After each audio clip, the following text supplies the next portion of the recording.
Дүйнөдөгү эң ири спорттук иш-чарага даярдануу бул оюнду кабыл алган шаарлар үчүн чоң милдет. Пландаштыруу, куруу жана уюштуруу иштери көп болот. Мунун бардыгы көп каражатты талап кылат. Олимпиада жана Паралимпиада оюндарын өткөрүү чынында канчалык пайдалуу? Оюндар албетте кымбат. Олимпиада оюндарын өткөрүү укугуна ээ болуу үчүн эле көп акча талап кылынат. Токио 2016-жылы $150 миллион сарптап, бирок оюнду өткөрүү укугуна ээ болбой калган. Кийин кайрадан дагы ушунча каражаттын жарымын жумсап, Олимп оюндарын өткөрүү укугун жеңип алды. Токио бул оюнду өткөрүү үчүн $15 миллиард ашуун каражат сарптады. Маалыматтарга караганда, бул жайкы эң кымбат оюндар деп белгиленген. Бирок мурунку иш-чаралар дагы арзан болгон эмес. Бир изилдөөнүн жыйынтыгына караганда 2007 жана 2016 жылдар аралыгында Олимпиада оюндарын өткөрүүгө кеткен орточо чыгым $12 миллиард түзгөн. Акыркы жылдары оюнду кабыл алган шаарлар пландаштырылгандан дагы көбүрөөк каражат сарпташууда.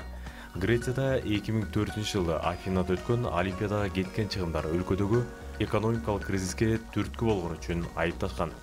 Ал эми 1976-жылкы оюндар Монреалды карызга белчесинен батырып, андан кутулуу ондогон жылдарга уланган. Бирок албетте Олимпиада оюндарынан да көп каражат табууга болот. Эл аралык олимпиадалык комитет үчүн телекөрсөтүүлөрдөн жана демөөрчүлүк жардамдардан олуттуу кирешелер бар. Соңку жайкы жана кышкы оюндардан дээрлик $6 миллиард каражат топтолгон. Иш-чараны кабыл алган шаарлар иш орундарын түзүү, туризмден жана инфраструктурага жана спорттук жайларга инвестиция салуу сыяктуу иштерден экономикалык пайда табууга үмүттөнүшөт. 1992-жылы Барселона оюндары учурунда шаарды кайра куруу үчүн Европанын эң популярдуу жерлеринин бирине айландырууга жардам берген. Бирок 2012-жылы Лондон Олимпиадасы жана Паралимпиада учурунда Британияга оюнга чейинки жана бир жылга салыштырмалуу эл аралык коноктор чындыгында аз болгон. Бирок туристтер келет, кетет. Ал эми көптөгөн имараттар жана спорттук жайлар ушул жерде калат. Рио-де-Жанейронун Олимпиадалык паркында музыкалык фестивалдар жана спорт мелдештери сыяктуу иш-чаралар өтөт. Бирок анын айрым бөлүктөрү начар каралган үчүн сынга алынып, башка жерлерде олимпиадалык спорттук жайлар жараксыз абалга келген. Ал эми сынчылар бир нече жылда улам бир жаңы олимпиадалык аянтчаларды куруу экологияга зыян келтирет дешүүдө. Японияга кайтып келсек, Токио 2020-жылкы оюндарда глобалдык пандемиянын түйшүгү менен күрөшүп, миллиарддаган кошумча чыгымдарга туш болду.